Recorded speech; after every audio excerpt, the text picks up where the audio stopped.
उन्होंने बालपन में माता यशोदा मैया को अपने मुख में ब्रह्मांड के दर्शन करा दिए थे। वे सांदीपनी ऋषि के मृत पुत्र को यमराज के पास से पुण्य ले आए थे। उन्होंने मथुरा में कुबड़ी कुब्जा को तत्क्षण ही ठीक कर दिया था। उन्होंने इंद्र का अहंकार चूर करने के लिए गोवर्धन पर्वत को अपनी चींटी अंगुली से उठा लिया था। उन्होंने धृतराष्ट्र की सभा में जब द्रौपदी का चीरहरण हो रहा था, तब उन्होंने अपने चमत्कार से द्रौपदी की साड़ी लंबी कर दी थी। बर्बरीक का सिर काटकर एक स्थान विशेष पर रख दिया था जहां से वह युद्ध देख सके। जयद्रथ वध के पूर्व उन्होंने अपनी माया से समय पूर्व ही सूर्यास्त करके पुण्य उसे उदित कर दिया था। उन्होंने अभिमन्यु की पत्नी उत्तरा के गर्भ में पल रहे पुत्र परीक्षित पुण्य जीवित कर दिया था और अश्वत्थामा को 3000 वर्षों तक जीवित रहने के श्राप दे दिया था। इस तरह उनके सैकड़ों चमत्कार है। शरीर का गुण। युद्ध के समय श्री कृष्ण की देह विस्तृत और कठोर हो जाती थी और नृत्य के समय कोमल। उनके शरीर से मादक गंध निकलती रहती थी।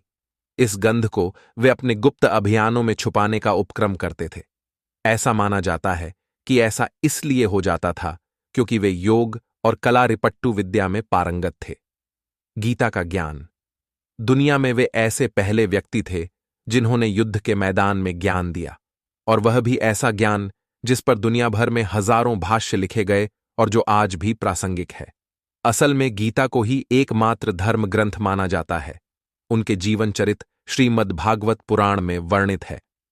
श्री कृष्ण ने गीता के अलावा भी और भी कई गीताएं कही हैं, जैसे अनुगीता, उद्धव गीता आदि। गीता में उन्होंने धर्म, ईश्वर और मोक्ष का सच्चा रास्ता बताया।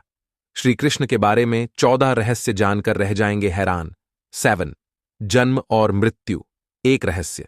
श्री कृष्ण का जन्म एक रहस्य है क्योंकि उनका जन्म जेल में हुआ, और वह भी विष्णु ने अपने 8वें अवतार के रूप में 8वें मनु वैवस्वत के मनवंतर के 28वें द्वापर में भाद्रपद के कृष्ण पक्ष की रात्रि के 7 मुहूर्त निकल गए और 8वां उपस्थित हुआ।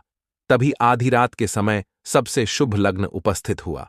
उस लग्न पर केवल शुभ ग्रहों की दृष्टि थी। रोहिणी नक्षत्र तथा अष्टमी तिथि के संयोग से जयंती नामक योग में लगभग 12 बजे अर्थात शून्यकाल में जन्म लिया था। इसी तरह उन्होंने मृत्यु का भी चयन तब किया जबकि उन्हें अपने धाम जाना था। पौराणिक मान्यताओं अनुसार प्रभु ने त्रेता में राम के रूप में अवतार लेकर बाली को छुपकर तीर मारा था। कृष्णावतार के समय भगवान ने उसी बाली को जरा नामक बहेलिया बनाया और अपने लिए वैसी ही मृत्यु चुनी जैसी बाली